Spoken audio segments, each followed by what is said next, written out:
Hola, buenos días. Me alegro de saludaros una vez más por este medio. Hoy domingo 23 de agosto y mi predicación o reflexión venía como consecuencia de un artículo que leía en un dominical de un periódico nacional y que hablaba acerca de 4 mujeres que se han convertido en expertas en energía solar y llevan la luz, dice el artículo, y la vida a su pueblo en el sudoeste de Madagascar. Las denominan las mujeres revolucionarias porque iluminan, dice el artículo, el África rural. Son amas de casa que se dedican a la agricultura y la mayoría de ellas casi sin ningún tipo de estudio. Sin embargo, a través de una fundación han conseguido el permiso de su familia y también de los jefes de las tribus para asistir a cursos de ingeniería a través del lenguaje, de lo que es el lenguaje cromático, que es la asociación de signos y también la asociación de colores. Desarrollan mecanismos que sirven en el desarrollo e instalación de generadores solares e instalación de placas fotovoltaicas con el fin de llevar la luz a las aldeas de las islas. Hasta el momento era todo de forma tradicional, lo que eran las velas y también los candiles de queroseno, pero este último estaba produciendo una gran mortandad entre la población de la isla. Son un grupo de mujeres que se turnan para presidir, mantener y subsanar los problemas que pueden originarse, y lo están haciendo, dice el artículo, con gran éxito. Mira, voy a leer el final del artículo que creo que es muy interesante. Sirva esto también como un homenaje. Por eso quiero dar también sus nombres, porque tienen nombres, y esta hazaña merece la pena hacerle un reconocimiento. Una se llama Marie, otra se llama Marinas, Sikposi y María. Y dice así el final del artículo: la luz es una fuente incansable de energía, ventajas y beneficios que hay que celebrar. Por eso cada viernes por la noche en Ranomai, que es la isla, le rinden un homenaje muy especial. Gracias a un generador solar instalado por las 4 expertas, grandes y pequeños se aglutinan en torno al único televisor que hay en la comunidad. Nunca antes habían visto un programa de televisión. Nunca se habían expuesto a las luces, colores y formas que emergen de la pequeña pantalla. Los niños y no tan niños embobados celebran cada sonido que emite la televisión, y así con este particular ritual se hace tangible lo que es el poder de la luz, que no solo genera desarrollo, sino que también dibuja sonrisa e irradia felicidad. Bueno, ¿qué os parece el artículo? ¿Vale? Y sobre todo, ¿qué os parece estas cuatro señoritas? Para mí son mujeres que brillan con luz propia. Brillar es trascender, es dejar huella, es iluminar, dejar un legado, sea pequeño o grande. Dice la Sagrada Escritura en Mateo 5, 14, 16, dice así: vosotros sois la luz del mundo.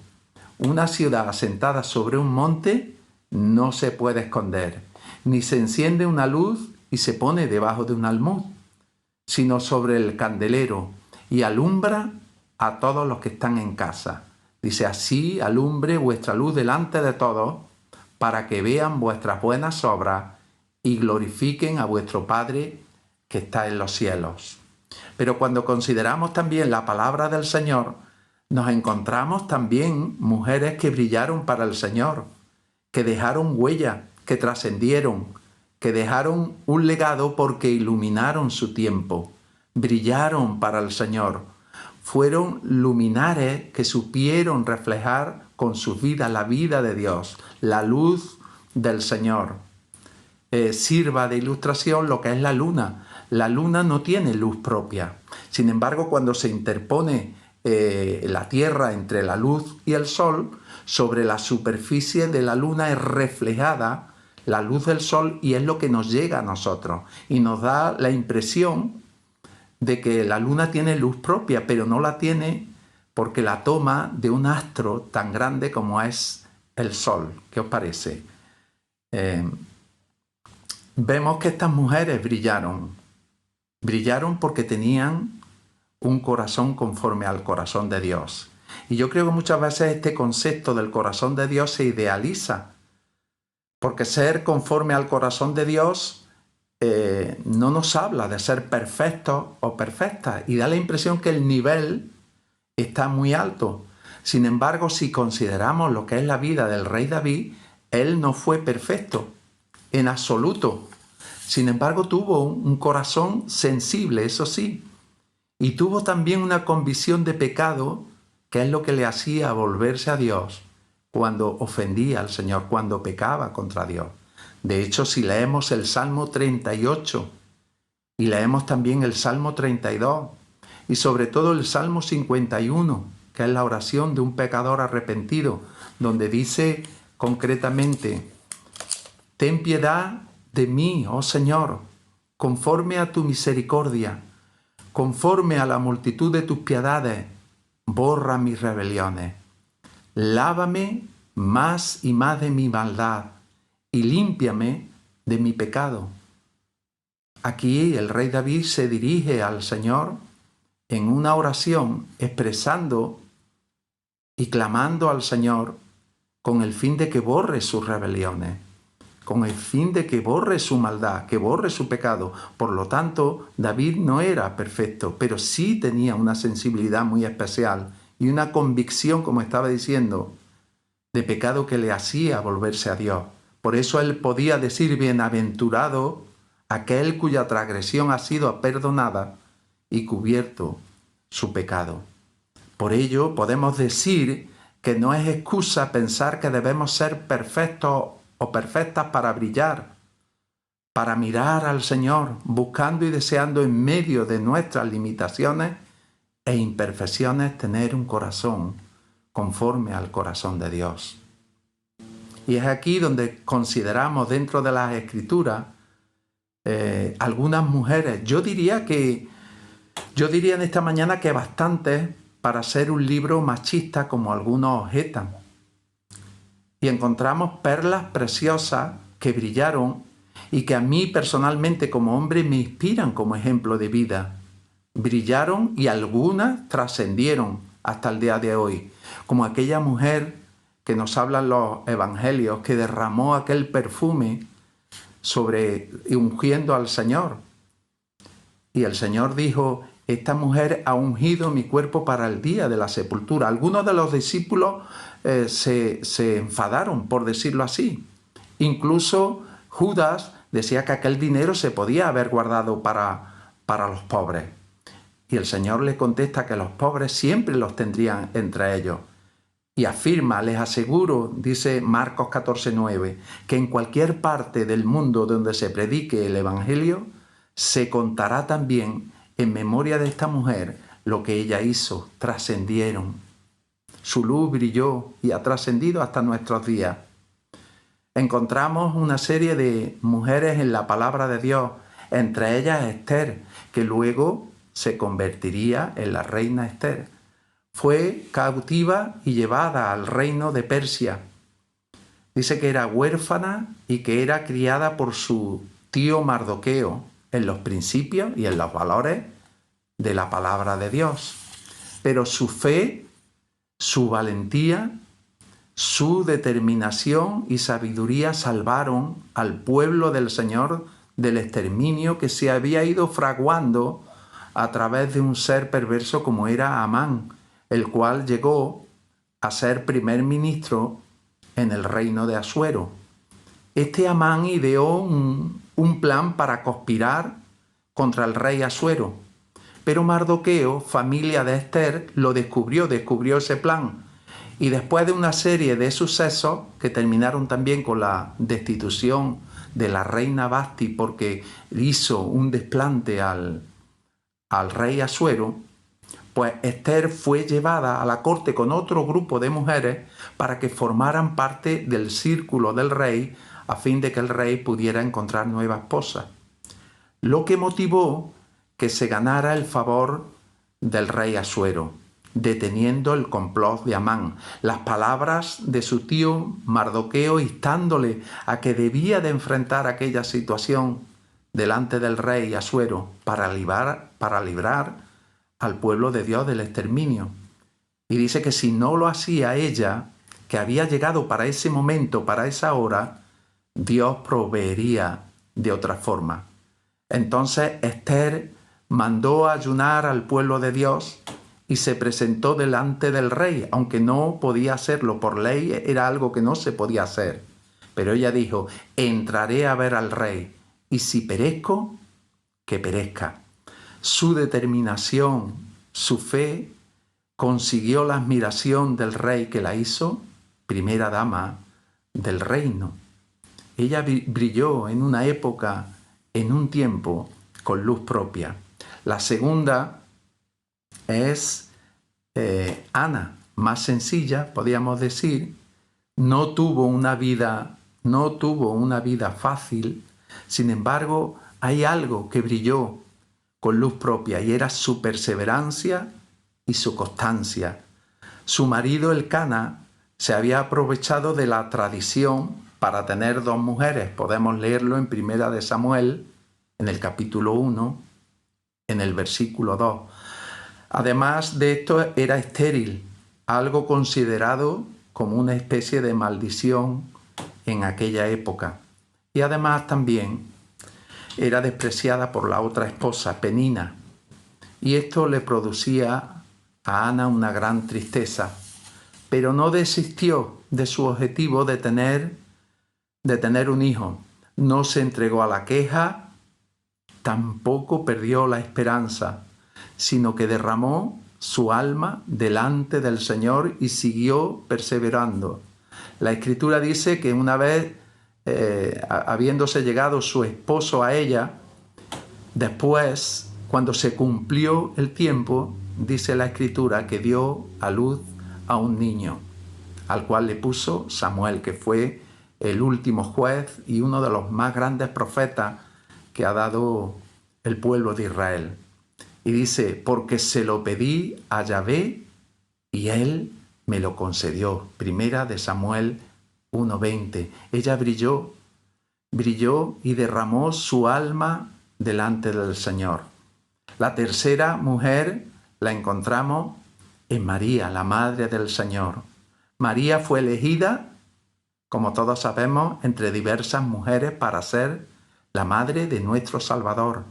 Y aunque lo tuvo difícil por la presión que tuvo que superar y también soportar, sin embargo su humildad y disposición es un gran ejemplo para todos nosotros de entrega.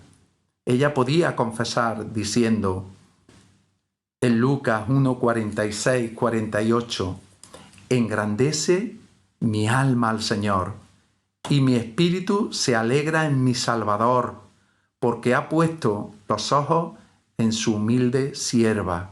Por eso desde ahora todas las generaciones me llamarán bienaventurada. La humildad de María al ponerse en las manos del Señor y así colaborar y cooperar con el Señor en sus propósitos, en sus planes, son un ejemplo precioso que brilla a través de las generaciones y que nos enseñan y nos dan ejemplo para poder así obrar en nuestras vidas. La cuarta también, y voy adelante, es la valentía que tuvo María Magdalena para superar su pasado. La Sagrada Escritura dice que María era una endemoniada. Jesús dice en Lucas 8:2 que expulsó de ella 7 demonios. No tenemos muchas más referencias, no tenemos muchos más detalles, simplemente que se cree que se llama Magdalena porque venía de la región de Magdala. No tuvo tampoco una vida fácil, ni un pasado fácil. No obstante, y esto me gusta, tuvo el valor de superar su pasado oscuro y ser una sierva del Señor. Ella es mencionada siempre en compañía de los discípulos, como todos sabemos, y fue la primera en saber y creer acerca de la resurrección de Jesucristo. Fue una mujer que mostró una superación inigualable, un verdadero retrato de lo que es la transformación que el Señor opera cuando nos ponemos en sus manos, cuando nos disponemos. La quinta es la mujer samaritana, de la cual se ha hablado últimamente también mucho. Como todos sabemos, tuvo un precioso encuentro en Sicar, junto al pozo de Jacob, donde fue a buscar agua, y el Señor le declaró ciertas verdades que le hicieron decir: Señor, me parece que tú eres profeta. Y en esto el Señor le dijo: cualquiera que bebiere de esta agua tendrá sed, pero aquel que bebiere del agua que yo le daré será una fuente de bendición que salte para vida eterna. Jesús le revela los errores que había cometido en el pasado y en el presente. Le dice: 5 maridos has tenido y el que tienes ahora no es tu marido. ¿Cuál fue el resultado? Pues fue el fervor, como estaba diciendo, por compartir con sus conciudadanos la palabra del Señor. Corrió a la gente y le dijo: venid a ver un hombre que me ha dicho todo cuanto he hecho. Y dice que sus conciudadanos salieron de la aldea para encontrarse con Jesús. Qué bueno, ¿verdad? Cuatro mujeres que nos, 5 mujeres que nos interpelan en esta mañana, que brillaron con luz propia, que nos enseñan que a pesar de que ninguna de ellas tuvo una vida fácil, vivieron diferentes circunstancias y vivieron adversidades que pusieron a prueba la fe y la resistencia de cada una de ellas. Pero hay algo que las diferencia, y es que pusieron su fe en el Señor, en la roca eterna, y el Señor no las defraudó. Fueron de las que no retrocedieron, como dice Hebreos 10:39, sino de las que tuvieron fe para preservación del alma. Yo creo que cada una de ellas podría tener un lugar en esa galería, en este caso podríamos decir de las heroínas de la fe. Y todo esto nos interpela porque vemos cómo brillaron con la luz del Señor, vemos cómo brillaron para el Señor, vemos cómo tuvieron un corazón conforme al corazón de Dios. Y es que en nuestra generación, a través de los medios de comunicación, a través de la publicidad, a través de las películas y de los diferentes programas llamados rosa, nos quieren imponer un modelo de hombre, un modelo de mujer, con un mensaje basado exclusivamente en el exterior, es decir, en la imagen. Una imagen de persona segura, una imagen de persona competente, exitosa, podríamos decir guapa, como se dice hoy en día, pero carente de verdaderos valores morales y espirituales. Y las consecuencias las podemos ver en nuestro día a día. Cada día los psicólogos, los psiquiatras están llenos de personas con tantas y tantas necesidades que necesitan pastillas cada día para poderse desenvolver. Por lo tanto, nos quieren dar una imagen virtual que en muchos y en la mayoría de los casos no es. Y es porque Dios se ha dejado fuera del círculo de lo que es la vida. Sin embargo, la palabra de Dios, salvando y entendiendo la historia, la cultura y los tiempos, nos propone valores y principios válidos para brillar en una generación que se debate entre la oscuridad y las tinieblas. Además, nos insta a ser salvos de esta perversa generación y nos motiva a brillar como luminares. Las virtudes de estas hermanas que se sostuvieron como viendo al invisible, las podemos contemplar también dentro de nuestra comunidad. Además, creo que dentro de nuestra comunidad es donde debemos buscar los modelos y las referencias para brillar para el Señor. Y aquí quiero hacer un paréntesis, aquí quiero, como se suele decir, hacer una acotación. Y quiero recordarnos a nosotros, a los hombres, a los padres, pero sobre todo a los esposos y compañeros. Y quiero decirlo en cuanto observamos las Escrituras y vemos el valor y la dignidad con que Dios trata a la mujer. Lo vemos a través de las Escrituras, a pesar de que hay gente que objeta que es un libro machista. Cuando tú consideras la palabra de Dios te das cuenta de que no hay nada de eso. Y nosotros como varones, como maridos, no debemos tampoco aspirar a menos. Por eso dice la Escritura en 1 de Pedro 3:7, vosotros, maridos, vivís con ella sabiamente, dando honor a la mujer como a vaso más frágil y como coheredera de la gracia de la vida, para que vuestras oraciones no tengan estorbo. Aquí nos dice que desarrollemos un estilo de vida sabio en relación a nuestras esposas, cuidándolas, atendiendo sus necesidades físicas y espirituales, cubriéndolas en sus luchas y dándole la oportunidad de brillar con la luz que el Señor les ha dado, no apagándola. Por eso dice dando honor, es decir, teniéndola en gran estima, dice como vaso más frágil. Como vaso más frágil no quiere decir que sean frágiles, porque sabemos en muchos casos de su fortaleza y de su ayuda en nuestras necesidades y también en nuestras limitaciones, pero sí en cuanto a sus emociones y sentimientos. Por eso es importante darles el honor, porque son además, dice la Escritura, coherederas de la gracia de Dios. Es decir, el Señor las pone al mismo nivel que el varón.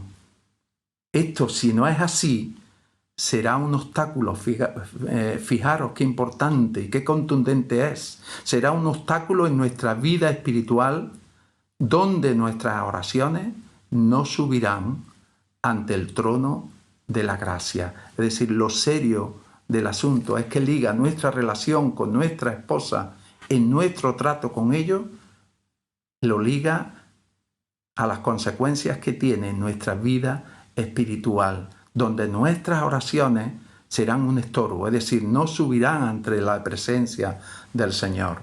Y aquí quiero recordar una noticia que leía el otro día que me sorprendió, ¿no? Me sorprendió gratamente, ¿no? Y era de un matrimonio joven que estaba bañándose en unas playas de Australia y ella estaba haciendo surfing y empezó a pedir auxilio y socorro porque un tiburón la estaba atacando. Su marido, ni corto ni perezoso, se tiró al agua y con sus puños, es decir, no tenía nada a mano, sino con sus puños consiguió ahuyentar al tiburón. Sirva un poco de ilustración la realidad de que en el mar de la vida, en nuestro trayecto como matrimonio, hay muchos tiburones que vienen a atacar nuestro matrimonio, incluso a nuestras esposas. Y nosotros como esposos tenemos que ser sabios y cubrirlas y luchar por aquello que tiene tanto valor para Dios y que no debe tener menos valor también para nosotros como esposos, como compañeras, viviendo sabiamente y poniéndolas y viéndolas como Dios también las ve, dándoles el honor que merecen. Como conclusión, podemos decir que todas estas mujeres brillaron a pesar de las pruebas y de las adversidades de la vida, pero confiaron en el Señor. Esto es de un valor tremendo. Termino con un versículo que se encuentra en Isaías 41, 10, donde dice: así que no temas, porque yo estoy contigo. No te angusties, porque yo soy tu Dios. Te fortaleceré, te sustentaré y te ayudaré con mi diestra victoriosa. Aquí vemos un compromiso de parte de Dios para con nuestras vidas, con un valor tremendo, contundente, podríamos decir, de compromiso de parte de Dios hacia nosotros. Y lo expresa en una señal de confianza, de que podemos confiar, de que el Señor es confiable, de que el temor no sea algo que nos anude para no poder avanzar en nuestra vida, porque Él va a estar con nosotros, Él está con nosotros cada día. Y además añade: no te angusties, porque yo soy tu Dios. Y declara: te voy a fortalecer, te voy a sustentar y te voy a ayudar para que vayas de victoria en victoria. Por eso dice también en Isaías: levántate y resplandece, porque ya ha venido tu luz y la gloria del Señor está sobre ti. Pues con esta reflexión, que espero haya sido de vuestra edificación, os deseo lo mejor siempre.